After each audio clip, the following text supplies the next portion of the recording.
Welcome to Setup Wars, episode 324, ladies and gents. I got another jam-packed show for you today, so sit back and relax and let the Setup Wars begin.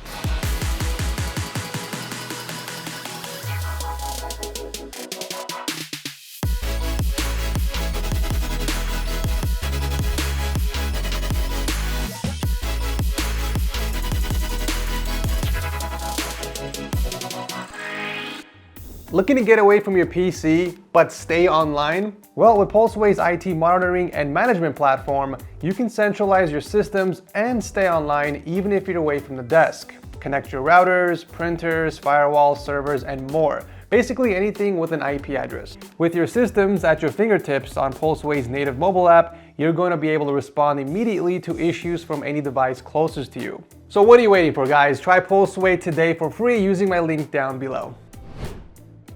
Kicking off the episode is a familiar face making a return back on the show. I think this is Aaron's fourth time if I'm not mistaken. All I know is that his last submission was back in episode 313, which was about 5 months ago. Who can forget the unique black and yellow color scheme mixed in with the awesome dark gray wall? It's definitely one of those setups where you want to do a double take. So the biggest change from the past submission is that Aaron has rotated his setup, so now it's facing the entrance of his room. He's calling it the command position, which allows him to always be aware of his surroundings and what is coming his way. Basically, no more surprise scares from the family or a dog sneaking up on him while he's wearing his headphones. Personally, I like this change. Not many people can pull off an island type setup, but Aaron here did a fantastic job. I also love how he decorated the wall behind him. It's so beautifully done with perfect spacing, symmetry, and lighting. That's something I've always admired about his previous setups. His taste and decor. I'm just really hoping you didn't decide to do a symmetrical design because that's what I prefer. The last thing I want to do is persuade someone to change an aspect of their setup just to get my approval. But I think most of us can agree that your new design looks much nicer, or at the very least easy on the eyes. There's actually another reason why he changed the layout of the setup. You see, he also has a racing sim, and with the desk being away from the wall, he's able to bring in the racing wheel with the pedals and pull out the monitor. An effortless transition from his desk setup to the sim setup. Aside from that, there have been some other major upgrades in the setup, like two of his new best friends, the KEF Q150 speakers that are sandwiching his new 34-inch ultrawide from Alienware. Looks like he's using the same keyboard and mouse as last time, but picked up a nice looking monitor riser to help keep some of his audio gear organized. All the cables are channeled underneath the desk using a few raceways, with the addition of some acoustic panels on the other side to cover the exposed wires. Overall, very great work on the cable management for the sit and stand desk. One thing I'm not too happy about is the location of the PC. It has his back facing the setup, which is a shame because it's a good looking stealth build. I'm curious why you think having the PS5 and the laptop on the desk takes priority over the custom PC, but I'm sure you have your reasons. I don't know how you manage to always improve your setup every time you come back on the show. It's very impressive, and this is hands down the best version yet. It's always a pleasure to see you again. Thank you, Aaron, for coming back on the show. Coming at number 2 is Byron, who's a software engineering student from Chile, and he's here to show off his media-consuming, programming, and very cozy gaming setup that took him 2 years to complete. Looks like most of the wall where the setup is located is covered by those white 3D art panels, and then behind him we got a corner shelf holding up most of his Funko Pop collection. That's a pretty cool corner shelf, if I say so myself. So we got a T-monitor layout, perfectly stitched together with the chin facing outwards. You love to see it. I like that Byron went with a soundbar with this type of monitor layout instead of a pair of speakers. Sometimes it's about choosing the right products for your setup to maintain a good flow, and I feel like Byron definitely knows what he's doing here. I mean, the cable management speaks for itself. This wasn't necessary since he has a backboard, but it's nice to see him putting in the extra effort here. All the cables lead towards the corner of the desk where his custom PC is located, and this is one good looking build. That's packing the Ryzen 7 3700X, an MSI RTX 3060 Ti, and a 7-inch display in the back, for mostly aesthetics it seems. But look at the way he wrapped the AIO tubes around the pump. I've never seen that in a build before, and I think it looks pretty cool. In the notes, he says that he's thinking about painting the panels in gray and would like me to edit them so he can see what they look like. Well, I think this is a job for my editor, so Mallory, show Byron what the panels look like in gray. Personally, I would stick with white, but that's just my opinion. Either way, thanks for coming on the show.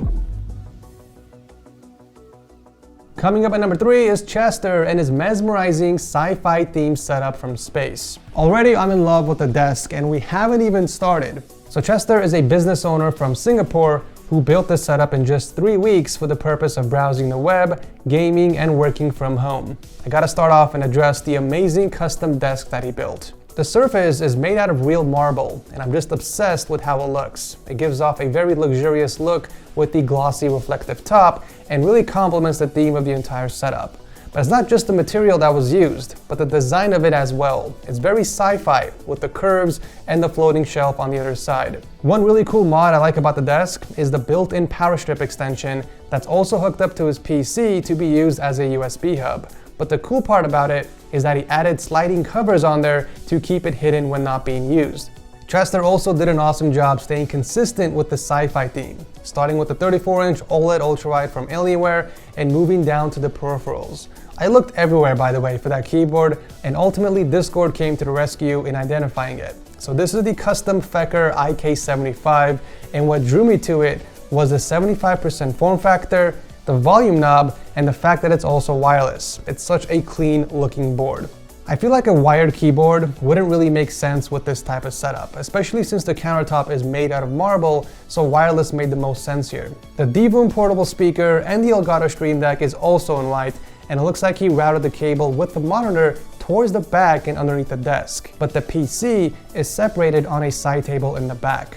It's off the ground, but still visible and very stunning. We got an i7 12700K paired with an MSI RTX 3080 Ti, with a couple of Strimmer Plus extensions from Lee & Lee. I'll say it again, this is one clean build that fits in perfectly with the theme of the setup. I also love that he colored the raceway in the same color as the floor, so it blends in better. For audio, there aren't any speakers other than the Echo Dot that he uses to play music wirelessly and the SteelSeries Arctis 7s for gaming. Some other stuff he has in the setup is the MacBook Pro for work and a nice white pegboard to help display some of his other gear that he's not using. We got 3 awesome custom keyboards with a few mice and an Xbox controller, all within easy reach. I think he did a fantastic job with the decor so far, but there is still a lot of unused space to take advantage of. Regardless, this is a very refreshing and unique setup. Thank you, Chester, for sharing this with us. Coming up next is probably the most nuttiest setup you have seen all year on Setup Wars. This insane, fully decked out gamer's wet dream oasis belongs to Justin, who's a senior systems admin from Malta. He spent about 2 years planning and 1 year to complete this epic man cave, and it's actually pretty crazy how much work has been put into it. 37 pages of PDF files to be exact, illustrating his setup evolution from the very beginning up until his recent project, which also highlights everything that he's done behind the scenes. 3D modeling the entire space, cutting into the existing walls to install LED lights, a custom desk, and a pretty epic mirror ceiling with RGB accents. And that is just scratching the surface. I can probably make a dedicated video on all the custom work that he put into this man cave. He uses this for pretty much everything, from gaming to media consumption, editing, and also working from home. He does all that on the main setup, while the second one is mostly a guest setup. So we have a 49-inch Super Ultra Wide as the main display with 2 additional 27-inch monitors stacked on top.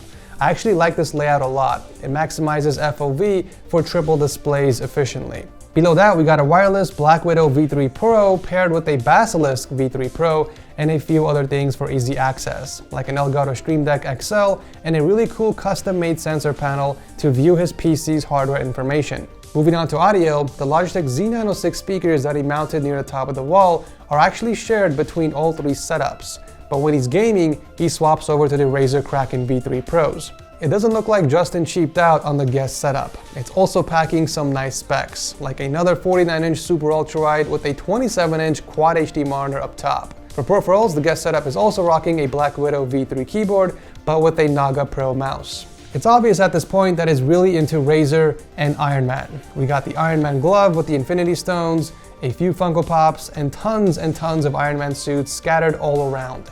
But I love the idea of the suits hanging from the walls the most. Justin decided to depict a story through the setup, and he wanted to make it look like the suits were protecting Tony while performing his final sacrifice with the Infinity Gauntlet. just like in the movie. Cable management, as expected, is done very well through meticulous planning and the custom work that went into building the desk. He installed a few power strips in the wall that reach both setups, but the idea behind these is that he wants easy access in the event that he needs to troubleshoot or replace gear. Powering the main setup is a really nice custom water-cooled build rocking a Ryzen 9 5950X paired with an ROG Strix RTX 3090, while the guest PC has a 5th gen i7 and a GTX 1080 Ti. I'm sure this entire man cave is every gamer's paradise. It's packed with the latest gen parts, enough RGB to blind Thanos himself, and tons of personality. But what really separates this setup from the crowd is the custom work and the planning that went into it all. I mean, this dude has an RGB mirror on the ceiling. That's not easy to pull off.